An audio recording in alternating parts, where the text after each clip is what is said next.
The wind howled like a dying thing. It screamed across the plains, a raw, hungry sound that wanted to peel the world down to the bone. Snow didn't fall, it attacked, driving sideways in sheets of blinding white. It stung Ella's cheeks, bit at her wrists, and crept into the gaps in her gloves, stealing the feeling from her fingers one by one. The sky was gone. The ground was gone. There was only the storm, a churning vortex of gray and white, and the cold. A cold so deep it felt like the earth's final word. But Ella Langley kept walking. With every step, her worn leather boots sank into the endless powder. Her arms, wrapped tight around two small bundles, trembled under the weight of her coat, her children, and a sorrow too heavy for one person to carry. The babies, pressed against the fading warmth of her chest, barely stirred. They were too weak to cry. One of them, she thought it was Noah, let out a tiny, broken whimper, a sound the wind swallowed whole. She cinched her coat tighter, her cracked hands fumbling with the buttons. "Almost there," she whispered, the words freezing on her lips. But she was lying. She had no idea where there was anymore. The faint outline of the mountains she used for a guide had vanished hours ago. She was walking blind, guided only by a desperate animal instinct to just keep moving, to not stop. Because stopping meant death. Back at the cabin, the chimney had gone cold. The great pile of wood Luke had spent all autumn chopping was now just a lump under 5 feet of snow. The wind had drifted it clear over the ridge, packing it hard against the cabin door, sealing them in. The old iron stove had hissed one last, defiant time, and then fallen silent.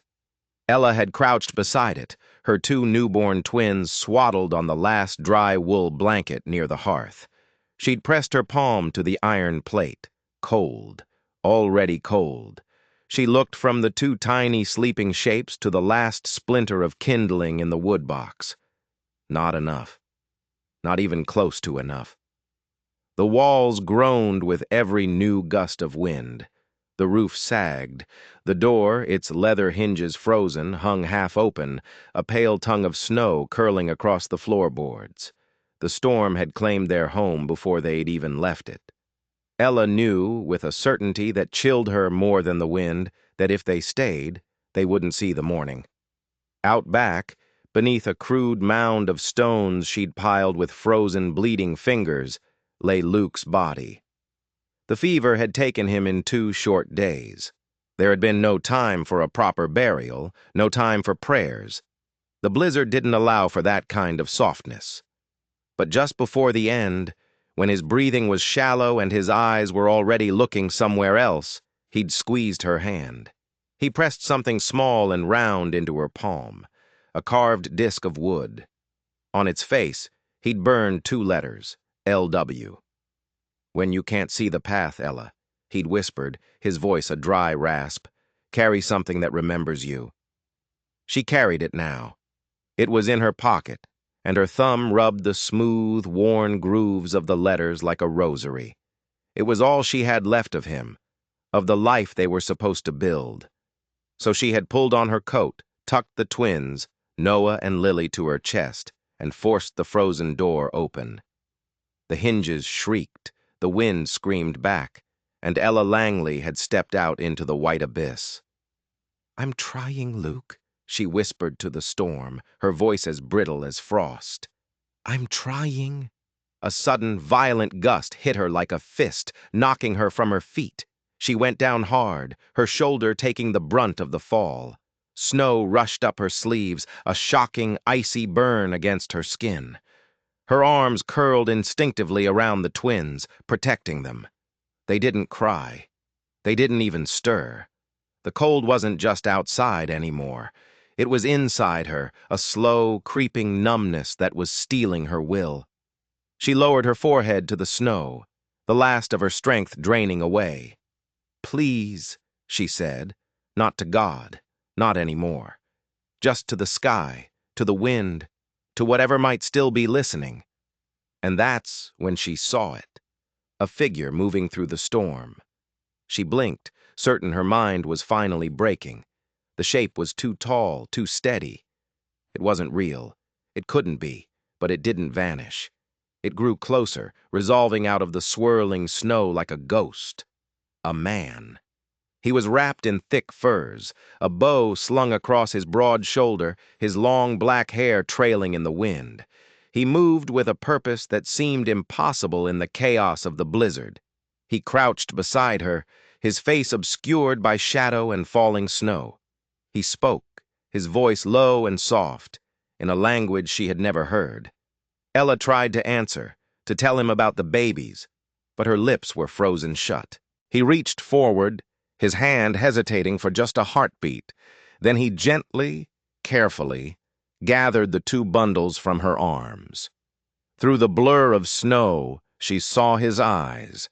They were dark, steady, and held a deep, unnerving calm. And then, as the world tilted and the last of her consciousness slipped away, everything went black. Warmth. That was the first thing she felt. A gentle, insistent warmth pressing against her cheeks, the feeling of soft fur against her skin, the low, comforting crackle of a fire. The scent of wood smoke and wet leather filled the air. She opened her eyes slowly, blinking against a dim, filtered light. She was looking up at a sloped ceiling made of stitched hides stretched over smooth, bone-white poles. The inside of a teepee. Her body ached. Every joint, every muscle buzzed with the dull, painful throb of life returning. She tried to sit up, but a sharp, stabbing pain flared in her ribs, and she gasped, a breath catching in her throat. Across the small fire, a woman stirred. Her hair was streaked with gray at the temples, her expression calm, her hands worn and capable. She stood without a word and crossed the space between them.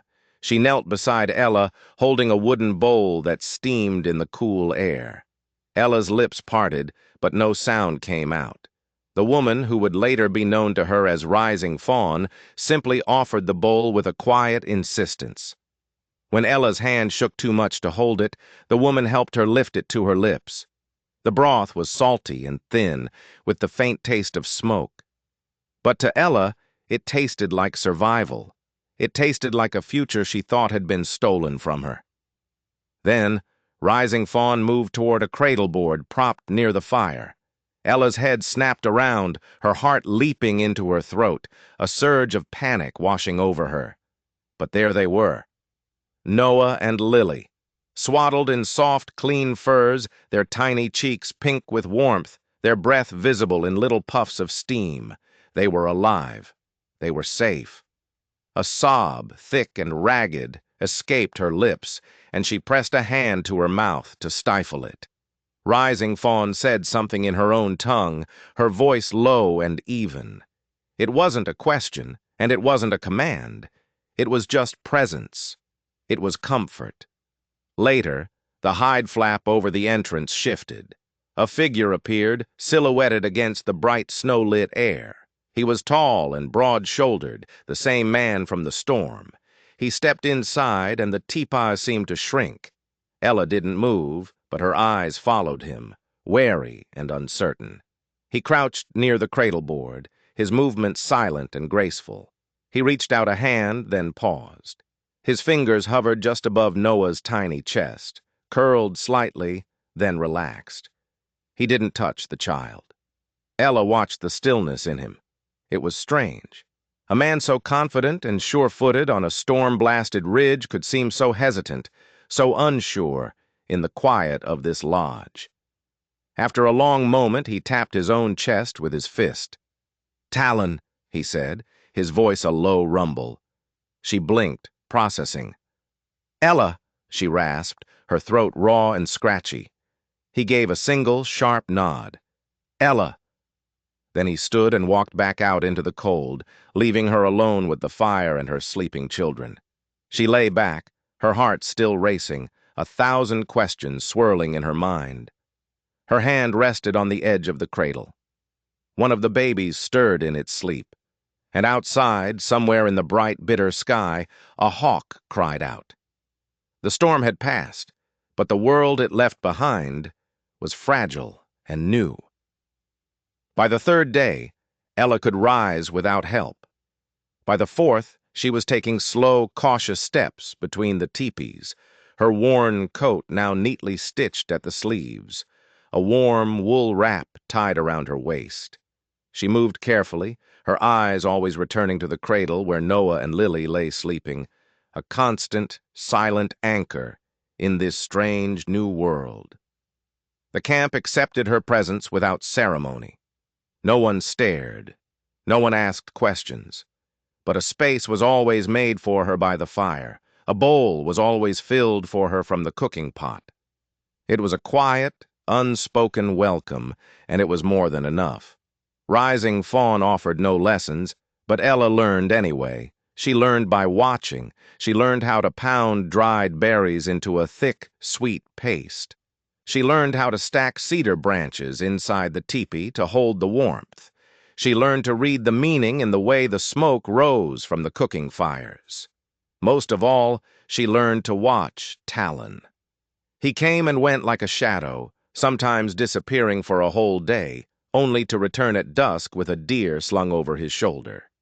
He never stayed in the teepee for long, but whenever he passed the cradle board, he would pause, just for a moment, a flicker of something in his eyes she couldn't yet name. One afternoon, she found him crouched beside Lily. His face was a mask of stoic calm, but his hands, resting on his knees, were clenched into tight fists. She sat a short distance away, not speaking, simply sharing the silence. After a while, Rising Fawn joined her, adding a few sticks to the nearby fire. "What happened to him?" Ella asked, her voice barely a whisper. The older woman stared into the dancing flames. "He had a sister once," she said, her voice soft. "Younger than him, fierce, like your girl." Ella's eyes flickered to the cradle. "She went to fetch water during the first thaw. The river was high, angry. She slipped." Rising Fawn paused, her gaze distant. Talon had gone on ahead. He thought she was right behind him. They found her body days later, after the ice broke. Ella closed her eyes, a sharp pain lancing through her chest. It was a different kind of loss than her own, but it was loss all the same, a shared geography of grief. That evening, Noah would not stop crying. His face was blotchy and red, his tiny fists clenched, his wails echoing through the small teepee. Ella tried everything. She fed him. She rocked him. She hummed the lullabies Luke used to sing. Nothing worked. He only cried louder, his distress filling the small space until Ella felt her own composure start to crack. Then, Talon appeared in the doorway. He didn't ask permission. He simply knelt beside them and held out his arms. Ella hesitated for a split second, then carefully handed her screaming son over to him. Talon didn't sway or bounce him. He just held Noah against his broad chest, his own breathing slow and deep. He began to hum, a low guttural melody that seemed to vibrate through the ground. Within minutes, Noah quieted. His frantic cries subsided into soft whimpers, and then silence. His small, flushed cheek was pressed against Talon's collarbone, his tiny fists slowly unclenching. Ella stared, astonished. "That's the first time he's been quiet since Luke died," she whispered, the words catching in her throat. Talon looked at her then, his dark eyes meeting hers across the firelight. "He knows," he said simply. "He knows he's safe."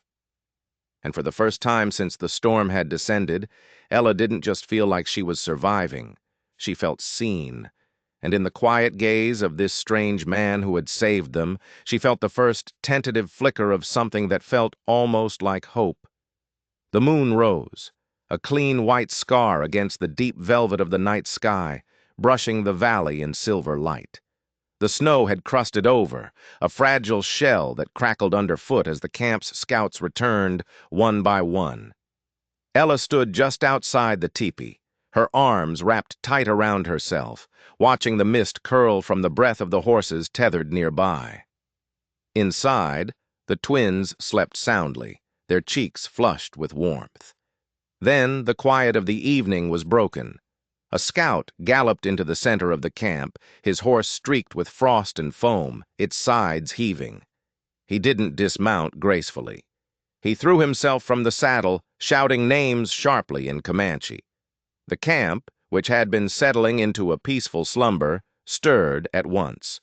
Fires were stoked higher, elders were summoned from their lodges, and warriors, materializing from the shadows, were drawn to the central fire ring. Talon was already moving. Ella stepped back into the shadows of her teepee flap as he converged with several others around the fire. Someone unrolled a map made of tanned deer hide. Voices were low and tight, a rapid exchange of words she couldn't understand. But she didn't need to. The language of fear and urgency was universal. She could read it in their set jaws and the grim lines around their eyes. When Talon returned to her teepee, his face was like carved stone. "Cavalry patrols," he said, his voice flat. "North of the river. They are drawing maps, marking lines on the land." Her eyes narrowed. "Do they know about this place?" "Not yet," he said. "But they have found 2 camps south of here. They call it raiding. They burned one to the ground, took 4 prisoners." He paused, and his next words were heavy with dread. 2 were children. Ella stared into the fire, the flames reflecting in her eyes. "They'll say it's for protection," she murmured, the bitter irony sharp on her tongue. "They always do." A coal in the fire cracked, splitting into a shower of sparks. Talon reached inside his coat and pulled out a creased, damp piece of parchment. It was marked with official-looking ink and a broken wax seal. "They are calling this land federal territory," he said, his voice laced with contempt. "They are offering safe passage to any tribes who agree to register their names in a book. Those who don't," he trailed off. "They will be relocated." He didn't need to explain what that meant. He let the paper fall from his fingers into the fire. The flames licked at the edges, curling them inward, turning the official ink to black ash. Ella didn't speak. She didn't flinch. Instead, she reached down and pulled the cradle board, holding her children a few inches closer to the warmth of the fire. "They don't get to redraw the map of my life," she said, her voice quiet but unyielding. Talon didn't smile, but he didn't move either. He stayed there beside her, a silent, solid presence, until the flames had consumed the last of the government's notice, turning their threats and their promises into nothing but smoke and ash.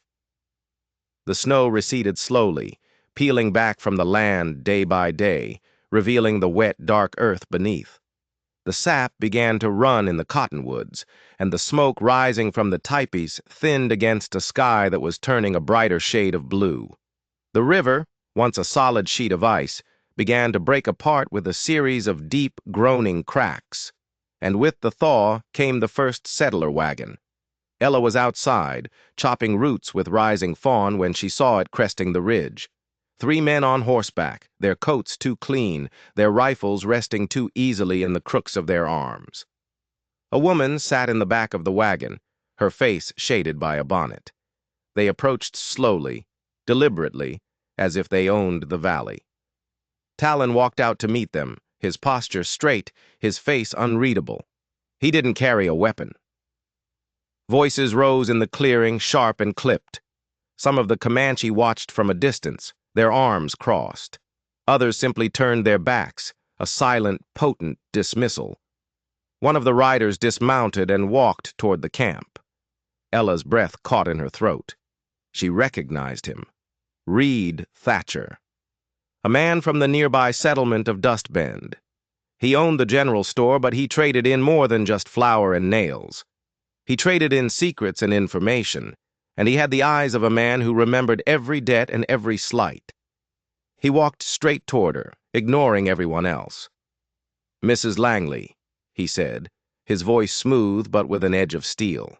She straightened her back, her chin rising slightly. "I thought it might be you." he continued, his eyes flicking around the camp with a dismissive air. Heard the stories. A white woman shacked up in a Comanche camp, with 2 babies and the ghost of a husband. She didn't grace him with a response. His gaze dropped to the cradle where Noah and Lily lay bundled against the spring chill. "They're yours?" Ella nodded once, her eyes like chips of ice. "Mine and Luke's." A second man, broader and younger, with a cruel twist to his mouth, scoffed from his horse. "They look half red to me." Talon took a silent step forward, positioning himself beside Ella. The man ignored him, keeping his eyes fixed on her. "You really mean to raise them here? With him?" Ella's voice, when she spoke, didn't shake.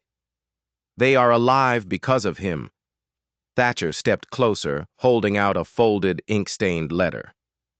"From your family back east.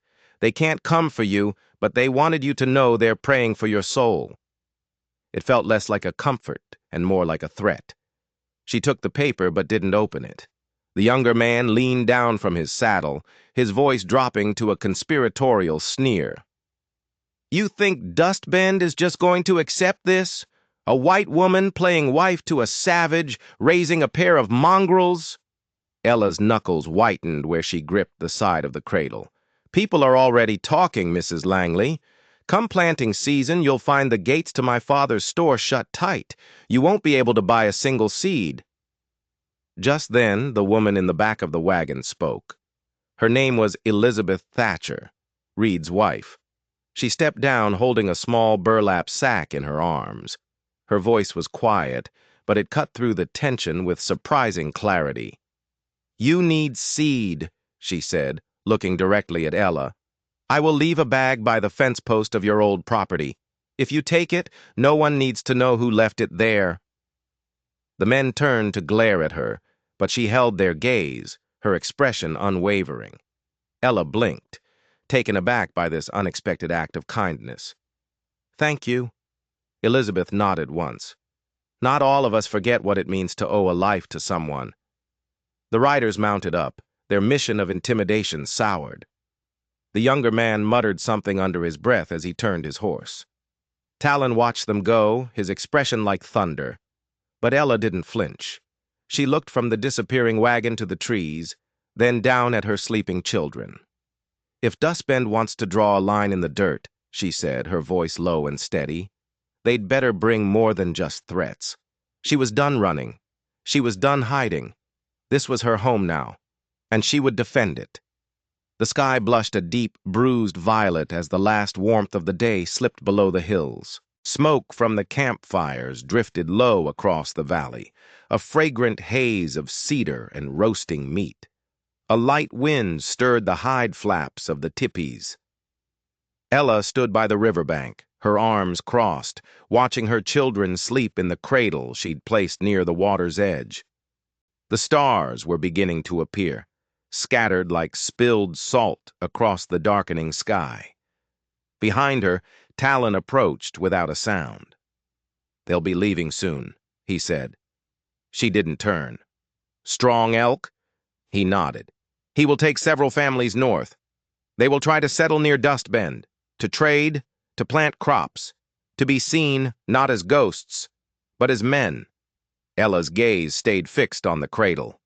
"And the others?" "Chief Two Feathers will ride south, to the hidden lands near the old hunting routes. A quieter life, less risk." He paused. "Less freedom." She finally turned to face him, her expression serious in the dim light.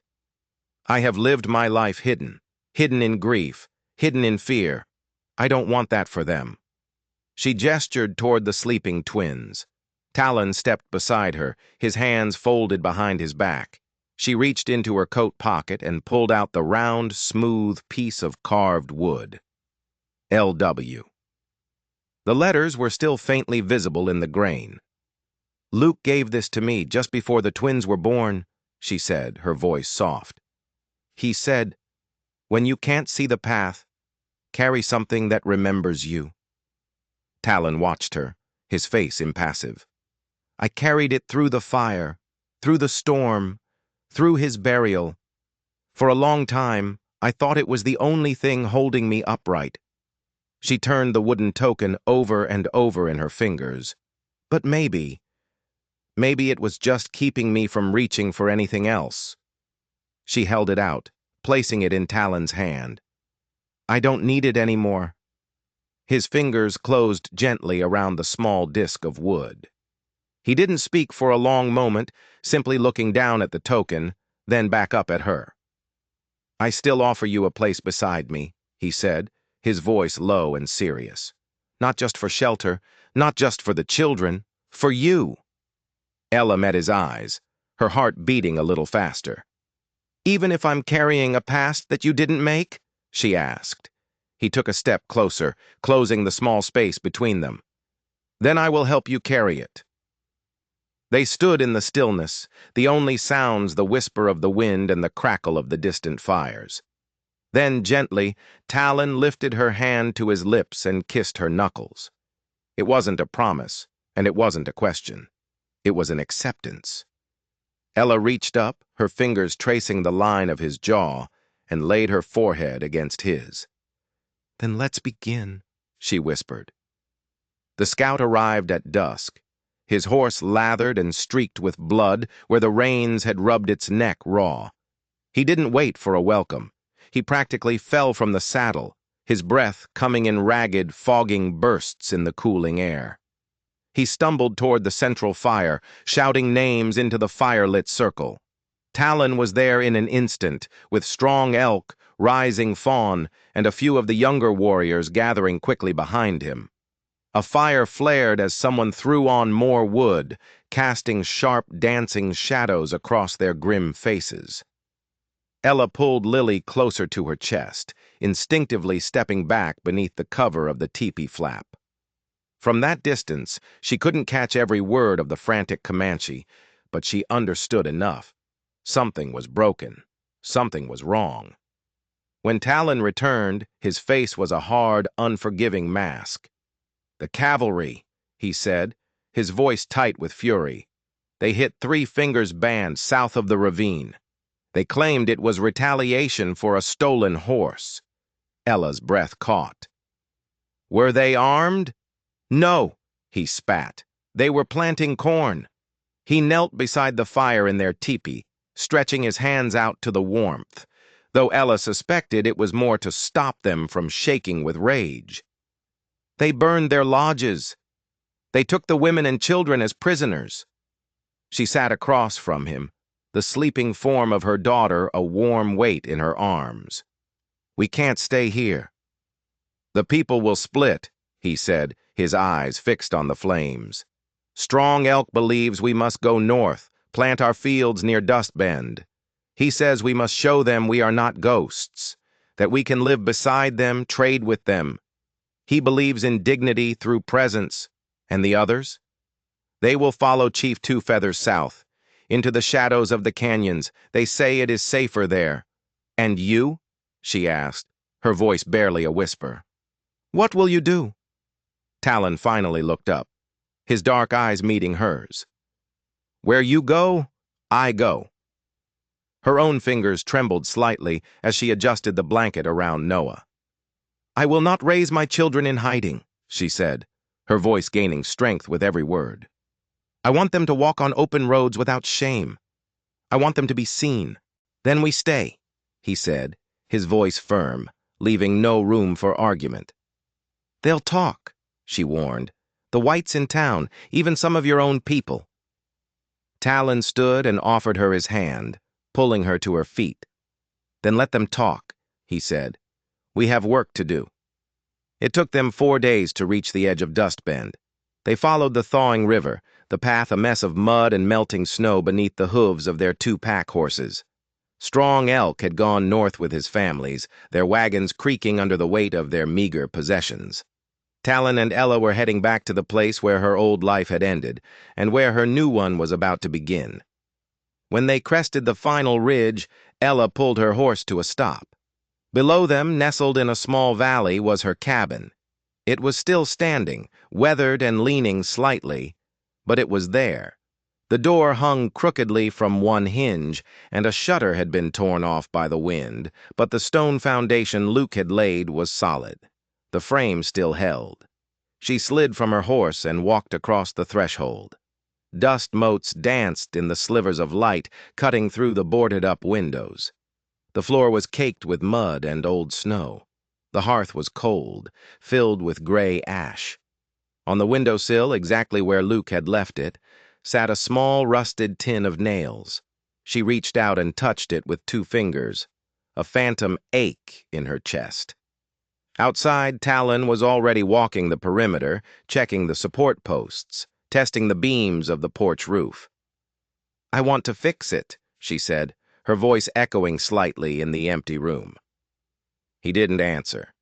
He just picked up a loose stone from the collapsed chimney and set it back into place, beginning the long, arduous task of shoring up the porch. They worked side by side, a silent, efficient team.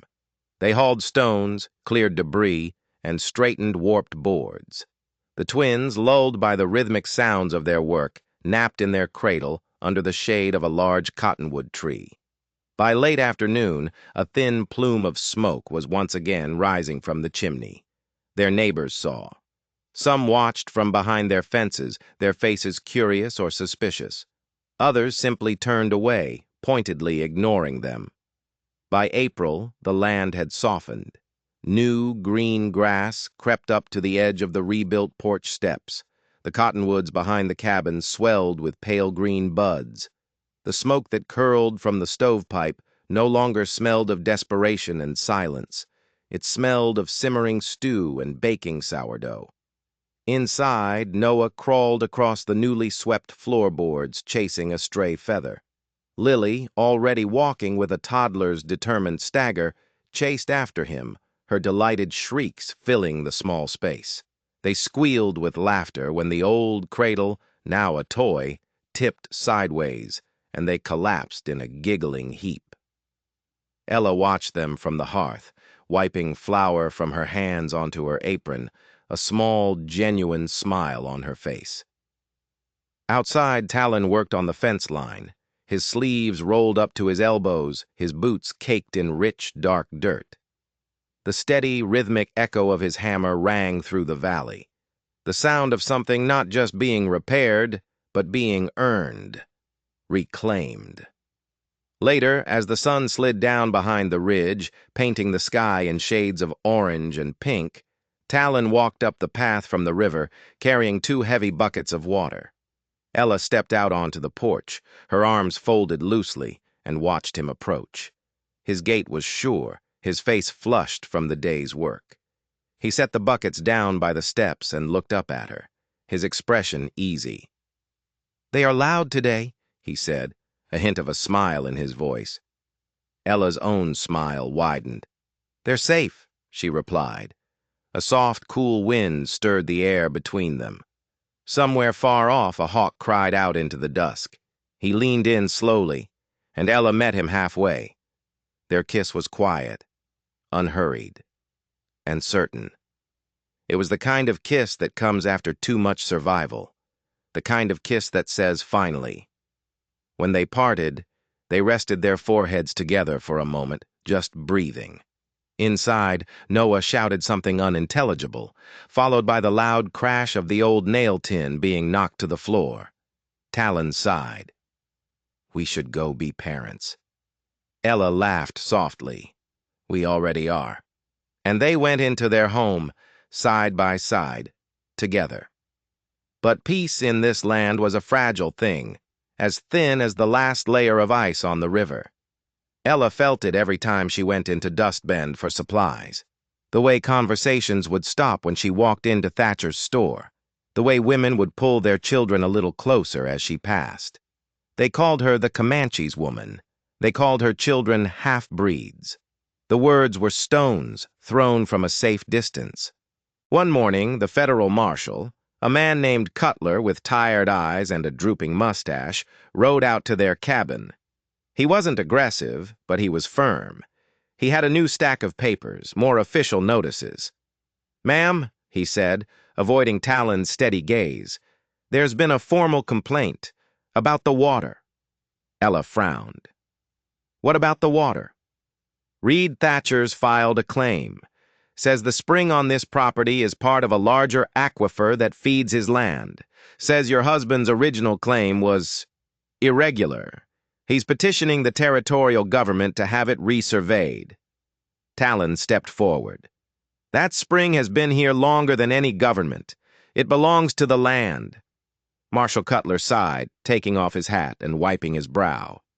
Look, I'm just the messenger, but Thatcher has friends in high places. He's saying your presence here, an unregistered native, and, well, he's saying it's a threat to the stability of the settlement. People are nervous. After the marshal left, a cold knot of dread tightened in Ella's stomach. This wasn't just about prejudice anymore. It was about her home. It was about the water. Luke had spent 2 years searching for this spot, a piece of land with a year-round spring. It was the lifeblood of their farm. Without it, the land was worthless. That night, she couldn't sleep. She sat by the cold hearth, turning the small wooden disc over and over in her hand. L.W. Luke Walker. That's what she'd always assumed it meant. It was his mother's maiden name, a name he was fond of. But Luke's last name was Langley, same as hers now. Why wouldn't he carve his own initials? She ran her thumb over the letters again. They were carved deep. The L was straight and stark, but the W, it wasn't a normal W. It was more like 2 V's, one slightly overlapping the other. And there was a small notch, almost invisible, carved right at the point where they joined. It was a detail she'd never noticed before. Her mind raced back, trying to remember her husband's last days. He'd been weak with fever, often delirious, but he'd kept muttering one phrase over and over. Living water, he'd rasped. The heart of the land. Don't let them take the heart. She'd thought it was just the fever talking. But now, she stood up and walked to the stone fireplace. Luke had built it himself, using stones he'd hauled from the riverbed. He'd been so proud of it. As she ran her hand over the cool, rough surface, her fingers brushed against one particular stone, right at the base. It had a strange marking on it, a faint line, with 2 smaller lines branching off, like a crude map of a river. She had always thought it was just a natural pattern in the rock. On a sudden impulse, she knelt down. Her heart was hammering against her ribs. She held up the wooden disc. The strange, overlapping W on the token looked familiar. It looked like the outline of the 2 small hills just behind their cabin. And the L, it was the river. Her breath hitched. It wasn't letters. It was a map. With trembling fingers, she pressed the wooden token against the marked stone in the fireplace. It fit perfectly. The small, nearly invisible notch on the W lined up exactly with a tiny chip on the stone surface. It wasn't a memorial. It wasn't a keepsake. It was a key. Luke hadn't just found a spring. He had found the source, the heart of the living water, and he'd hidden the proof in plain sight. Thatcher didn't just want a share of the water. He wanted all of it. He knew what was here, and he had been waiting like a vulture for the right moment to take it. The blizzard that had nearly killed her had been a gift to him. He thought it had wiped the board clean. He was wrong. The next morning they arrived. Reed Thatcher, his smug-faced son, and 2 hired men with rifles. They didn't come to talk. They started hammering posts into the ground, marking a new fence line that cut right across Ella's property, completely enclosing the spring. Talon moved to confront them, but Ella put a hand on his arm. Not with anger, she said, her voice calm and clear. With the truth. She walked out onto the porch, her children standing just inside the doorway behind her. Thatcher, she called out. This land is mine. The claim was filed legally. Thatcher laughed, a short, ugly sound. Your claim is based on a lie, Mrs. Langley. Your dead husband was a squatter and a thief. This water belongs to Dust Bend, and we're taking it back. He gestured to his men. Get on with it. He knew you'd come, Ella said. her voice ringing with newfound confidence. "He knew men like you would try to steal what they couldn't find for themselves." She held up the small wooden disc. "You see this? I thought it was just a memory, but I was wrong. It's a map to the source of the spring, which is on this side of the line." She then pointed to the foundation of her house. "And the key to that map is carved right into the stone of this cabin, a cabin built on legally claimed land." Thatcher's smile faltered. His eyes darted from the token in her hand to the foundation of the cabin. A flicker of uncertainty, then rage, crossed his face. "Nonsense. The ravings of a grieving widow who spent too much time in the sun. The marshal will be here any minute with a new deed. This is my property now." As if on cue, Marshal Cutler rode over the ridge. But he wasn't alone. Beside him rode Elizabeth Thatcher. Her face was pale but determined. She had ridden hard to get there. "Reed," she said, her voice shaking but firm as she dismounted. "Stop this." "Elizabeth, what are you doing here? Go home. This is men's business." "I heard you," she said, loud enough for the marshal to hear. "I heard you talking to those men you hired. You told them Luke Langley had found the mother lode of water. You said once he was gone and his wife was driven out, the land and the spring would be yours for the taking." She turned to the marshal. "He guided the cavalry to the Comanche camp himself. He told them they were hostile, that they were a threat. He wanted them cleared out so no one would be left to help her." The marshal's tired eyes narrowed, looking from Thatcher's now white face to Ella, who stood tall and unmoving on the porch. He walked over to the fireplace foundation and knelt, examining the marked stone. He looked at the token in Ella's hand. He then pulled out Luke's original claim papers, which Ella had given him the day before. He traced the property lines on the map, then looked up at the hills, at the river, at the new fence posts. It all lined up. Luke's claim was legal. Thatcher's was a fraud. "Reed Thatcher," the marshal said, his voice heavy with authority as he stood up. "You're under arrest, for fraud, for incitement, and for conspiracy."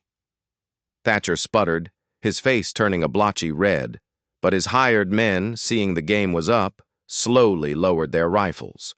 Justice, it turned out, had finally found its way to their small valley. 10 years passed. The land healed.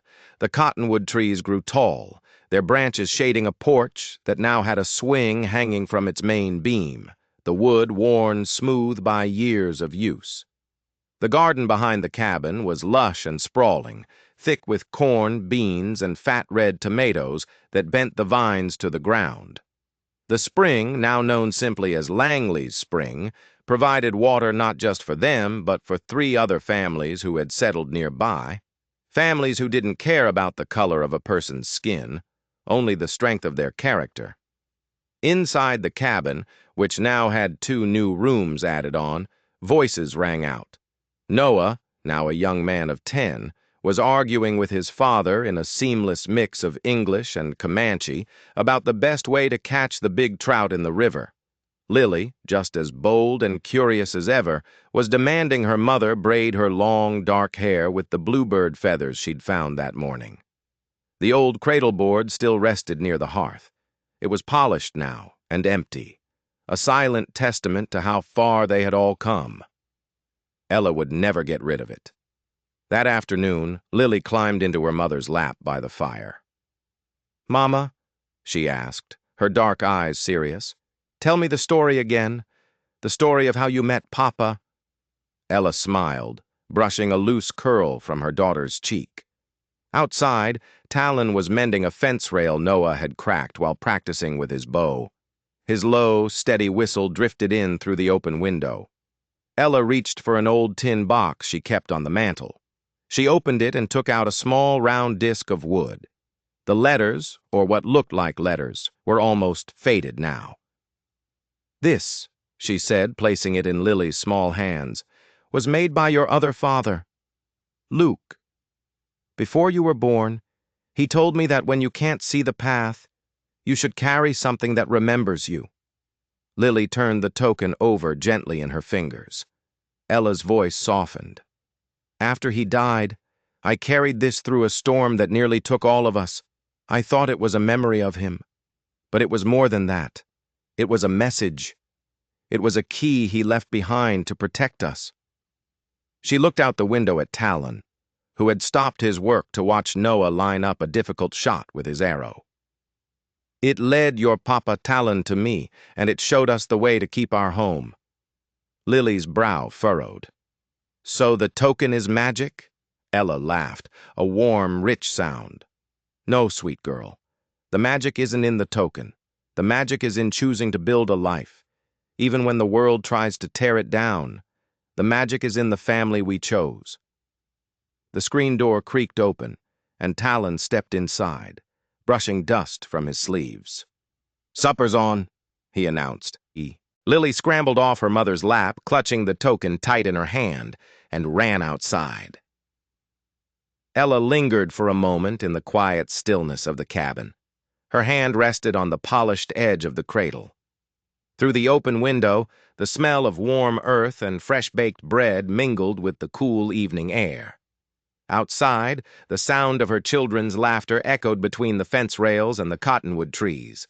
Once, all she had known was the howling wind of loss. Now, her life was filled with the sounds of love, laughter, and the quiet, steady rhythm of a hard-won peace. She stepped out into the fading light, leaving the token in its box on the mantel. She didn't need to carry it anymore. She wasn't lost. She was home. If you enjoyed this story and believe that courage can build a better world, don't forget to hit that like button and subscribe for more tales of survival and justice.